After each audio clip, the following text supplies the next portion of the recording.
but it's all about getting lined up, getting the right line off the start. They really want to be knowing, exactly where they're going down on the course. On the inside of the island, you want to be making sure you're staying next to the buoys on the right-hand side of your picture, and the same on the other side. Well, Holly Marfelt, and we've got Zoe Evans as well. They're the two heading off down the water, the two Coxes. Durham with a punchy start to this race on the left-hand side of your screen, but being matched by St Andrews. Good rivalry between these two. Yeah, absolutely. I mean, they're going to both know who rivalry from up north. And I mean, look, it's all about making the final today, and they both got off very well. Nice, clean starts. The quality of the crews are improving as we get through to where it counts. Durham University just seem to have taken a half-length lead. The early stages of this race. And Durham in the background of the picture. Just make out the Coxes there in a very reclined position in these boats. Yeah, Durham look like they're just keeping it moving a little bit more. They're staying on top of the stroke rate, slightly higher stroke rate, so it means that the boat's not as heavy, and just what I call tapping along. They've been doing a great job moving away. So the Cox, Zoe Evans, Durham University. And we've got on the stroke seat Oscar Lindsay. Seems to be a flower pot hunter. Yeah, Durham, they've got great pedigree in their boat club. Very good coach Wade Hall Craggs, a former Olympian. So they really, know what they're doing. St Andrews, this will be a fantastic experience for them to even be here in the semi-final. They're emerging rowing program, and they're doing a great job, actually. We've seen some very tight semi-finals, some remarkably tight semi-finals already in the first couple of hours. This one may not be as tight because Durham have really taken it out hard in this first half of the race. Yeah, absolutely. What I really like about the Durham crew is they're staying, Mark was talking about, very horizontal in the stroke. You can see that their shoulders are very relaxed, their arms are staying very straight in front of them, and it looks like that when they place the blade in, the blade is just moving through a very horizontal plane of field. Whereas you can see what with St Andrews, they're doing a very good job. They're getting a hold of the stroke at the front end, but it's a little bit heavier, and as they move off the entry of the stroke, they're moving up and sort of digging in, so it's not as horizontal a plane. So that's why Durham's getting that extra speed and moving away, like you see, Tim. Ben Wright's back, you can see in the bow seat at Durham. Magnus Burgess-Smith, Ed Gardner and Oscar Lindsay. They're the four being controlled by Zoe Evans, the Cox for Durham, to the right of your picture.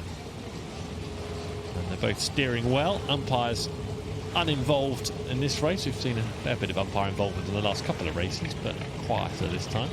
Yeah, absolutely. The Cox of the Durham crew is doing a fantastic job there. She's holding a very good line against the booms there on the right-hand side of your picture, and that's what I really like to see in racing, is that the Coxes just stay maybe 2-3 feet away from the booms, so that way they're staying out of trouble, and they're not going to have any difficulties at the end of the race.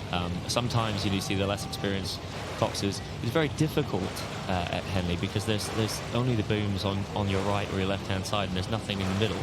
So it's very difficult to understand, what is the straight line. And she's doing a fantastic job there. Zoe Evans, you can see the Durham Cox. And what sort of data is she reading there? Because I can see she's looking at a screen as well as looking at the bigger picture, and she's talking a lot. You can see her chattering away there, but she's got a small screen in front of her. What sort of data will she be getting to read as the race unfolds? Yeah, Tim, so that will be what we call a Cox box, or a stroke meter, and basically it will give you the GPS data. She'll be seeing what their speed is, how many strokes they're taking per minute, and they'll have a plan.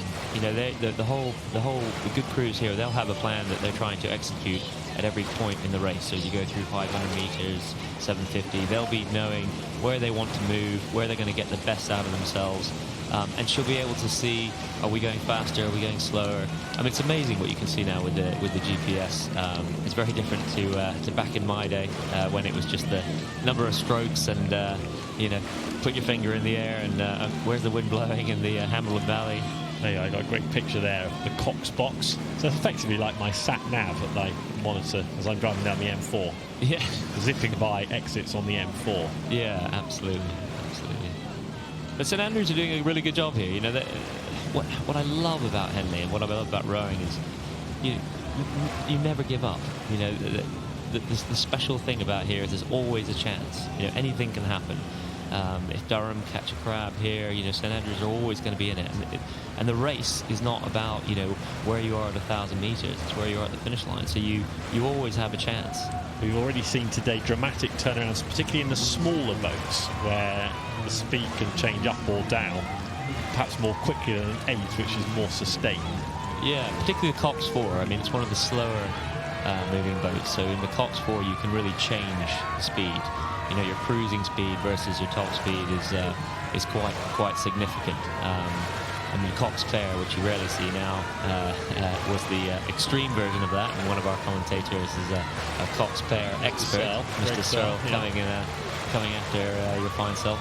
But yeah, absolutely. But the 8 is very different. It's all about getting up that speed and maintaining it. The Cox 4, you can really get good speed off the start and cruise and change in the middle of the race.